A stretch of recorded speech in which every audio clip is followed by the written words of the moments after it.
door, I make them bitches hit the floor for keys. Yeah. Travis Scott here, and I'm back with some more boxing. Post-fight review of the Bryant Jennings versus Luis Ortiz fight. Very good fight. Very entertaining heavyweight fight. I mean, those guys really went at it, man. And Luis Ortiz hurt Bryant Jennings really bad in the first round. I mean, he hurt him bad a couple times. And Bryant Jennings was able to stay on his feet and fight back. And, you know, he fought his way back into the fight. Going into the fifth round, HBO had it even because Luis Ortiz won the first round. Bryant Jennings came back and won the second. Luis Ortiz won the third. Bryant Jennings won the fourth. They had it even going into the fifth round.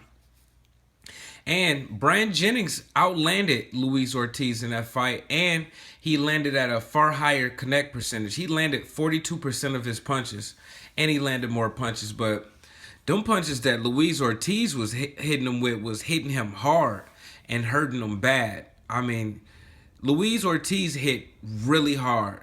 So, you know, it's hard for anybody to stand up to those punches. So props to Bryant Jennings for lasting as long as he did. He took a lot of shots in that fight. But, you know, eventually Luis Ortiz started landing those vicious uppercuts and got him out of there. I mean, Luis Ortiz is a powerful dude, a very strong fighter. He ended up getting a stoppage in the seventh round with those uppercuts. And Bryant Jennings still wanted to fight. I mean, he got knocked down, and then he got up, and then he got staggered. But when a referee went in to stop the fight, Bryant Jennings still wanted to fight. So he was still aware of what was going on. And he didn't agree with the stoppage, although I feel it was a good stoppage. He was gone. It was just going to get worse from there. He was probably just going to get knocked out again because after getting knocked down, he got sent back flying on the ropes. And that last punch that Luis Ortiz hit him with, you know, rocked his head back pretty hard right before the referee jumped in there and stopped it. So, you know, this was definitely a good stoppage. But it was a great fight for the heavyweights, man. Those guys was going at it. Now, the thing that I want to talk about is how Luis Ortiz would fare against our heavyweight champions.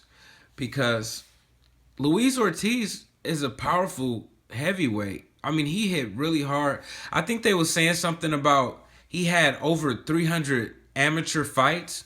And now he's undefeated as a professional. And he did to Bryant Jennings what no man has ever done in the professional rankings. He knocked him out. Bryant Jennings has never been knocked out before, and he went the distance with Vladimir Klitschko in his only other loss.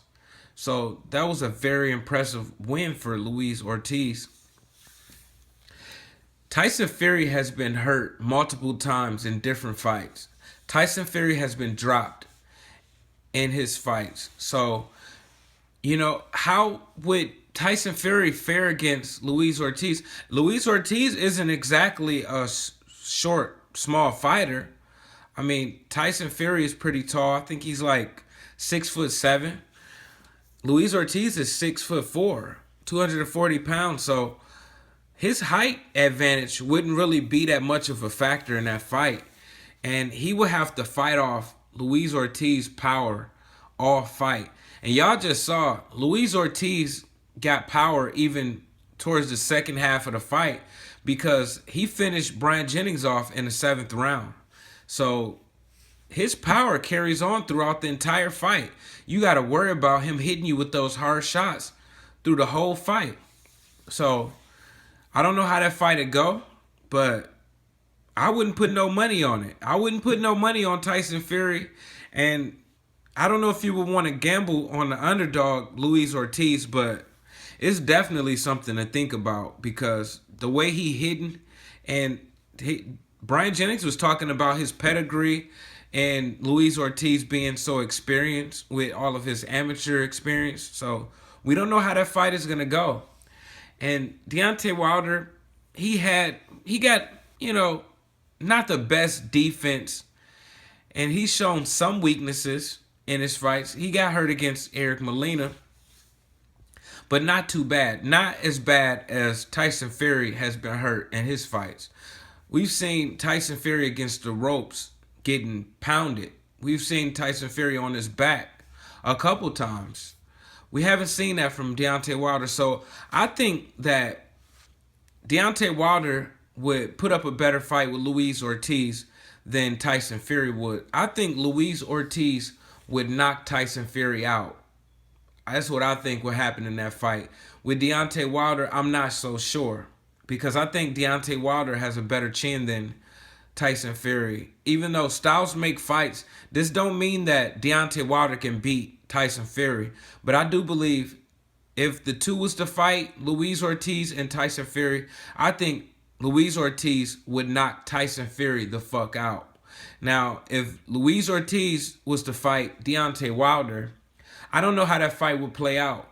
I don't know if he would be able to knock out Deontay Wilder, because even though Deontay Wilder has been hurt in a fight, we haven't really seen him seriously hurt before. And I don't even remember seeing him ever hit the canvas. So, I mean, we don't know how that fight would go, but I would put my money on Luis Ortiz if I had to bet on the fight between him and Tyson Fury. So let me know how you think those fights would go between Luis Ortiz and Tyson Fury, and Luis Ortiz and Deontay Wilder. I'm Travis Gotti. Thank you for tuning in to Travis Gotti Boxing.